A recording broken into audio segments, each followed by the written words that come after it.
Good evening, Big Blue Nation. Welcome to Giants Gridiron Central, your one-stop shop for all things New York Football Giants.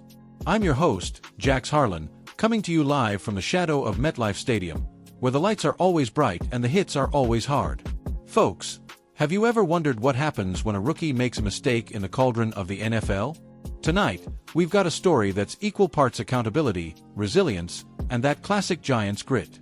Buckle up, because we're diving deep into a wild Week 11 buildup that saw rookie linebacker Abdul benched, a cornerback's last-second scratch, and interim head coach Mike Kafka putting his stamp on this franchise. Let's roll the tape.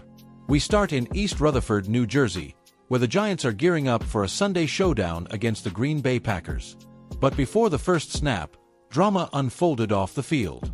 Rookie outside linebacker Abdul, the Penn State phenom drafted to inject fire into Big Blue's pass rush, found himself temporarily yanked from the starting lineup by none other than interim head coach Mike Kafka.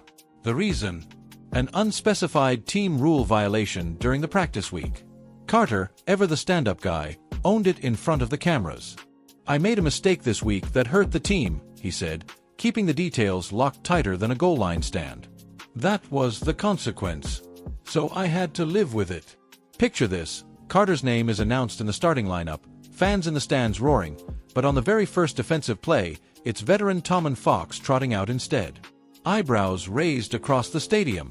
Carter didn't enter until the second defensive series, finishing with just one tackle and a single quarterback hit.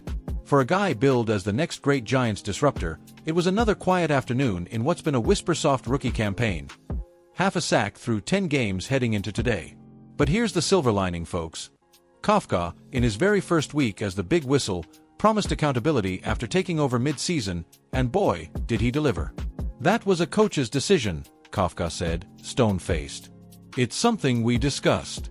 I want to make sure it was my decision. So we'll keep the rest private." Now, let's zoom out for a second and talk legacy. The New York Giants have always been about discipline wrapped in blue-collar toughness. Remember the Polo Grounds era back in the 1920s and 30s, when Wellington Mara's father, Tim, founded this franchise with $500 and a dream? Or the brutal winters at Yankee Stadium, where Frank Gifford and Y.A. Tittle battled in front of 60,000 screaming New Yorkers?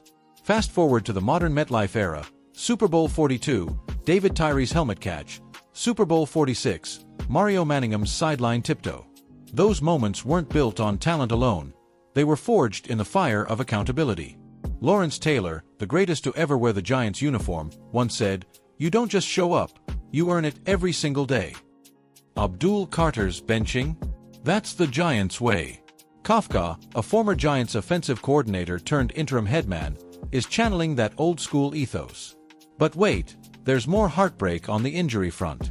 Cornerback Paulson Adebo, the Saints trade acquisition who's been a revelation in the secondary, was activated from injured reserve just hours before kickoff, only to feel knee soreness during pre-game warm-ups. Scratch him from the lineup.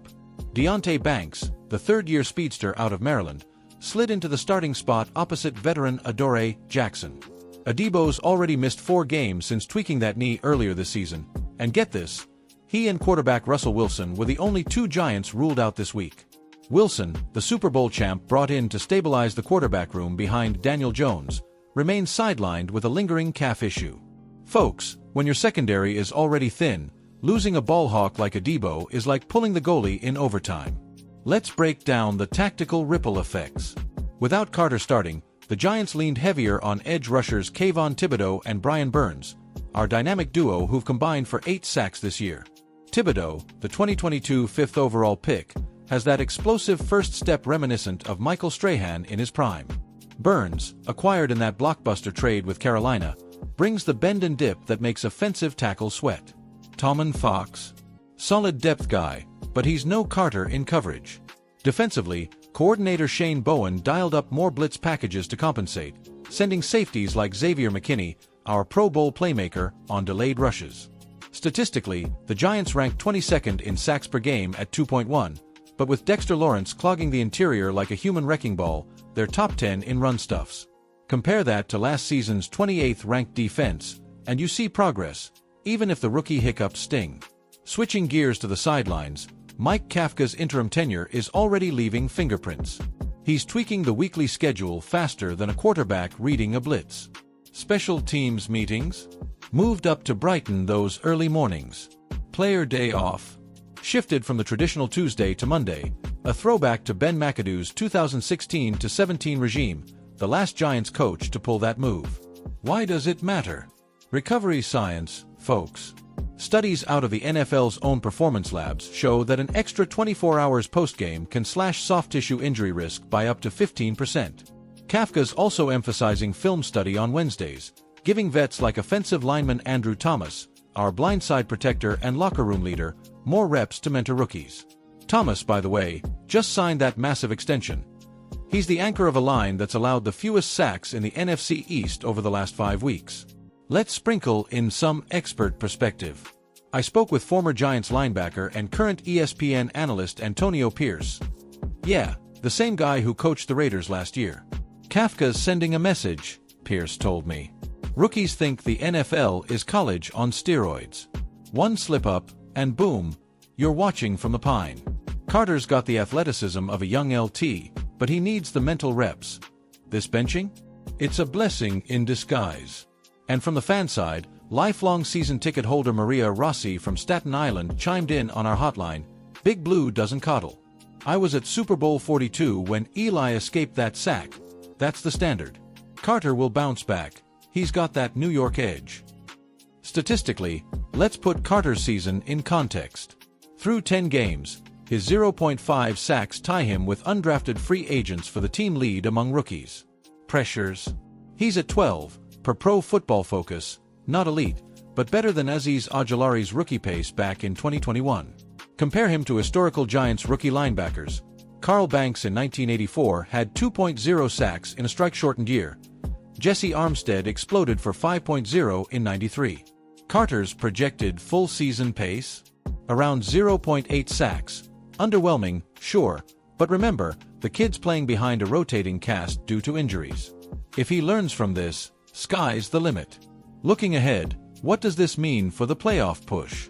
The Giants sit at 3-7, staring up at the 6-4 Eagles and 5-5 Cowboys in the NFC East Gauntlet. A win over Green Bay keeps faint wildcard hopes alive. They'd need to rip off 5 of their last 7, including that Thanksgiving clash with Dallas. Carter's growth is pivotal. Pair him with a healthy Burns-Thibodeau trio, and this pass rush could hit 40 sacks, matching the 2011 Super Bowl unit. Offensively, Daniel Jones, our polarizing QB1, needs weapons like rookie sensation Malik Nabers to step up. Nabers, the LSU burner, already has 650 yards. Imagine him with a fully operational secondary drawing coverage away. Trivia time to keep you sharp. Did you know the Giants-Cowboys rivalry dates back to 1960, with New York holding a slim 73-48-1 edge? Or that MetLife Stadium's first game in 2010 saw the Giants beat the Panthers 31-18, with Hakeem Nicks hauling in 3 touchdowns? Pop culture tie-in. Remember when The Sopranos filmed at Giant Stadium? Tony Soprano bleeding in the snow after the Russian chase.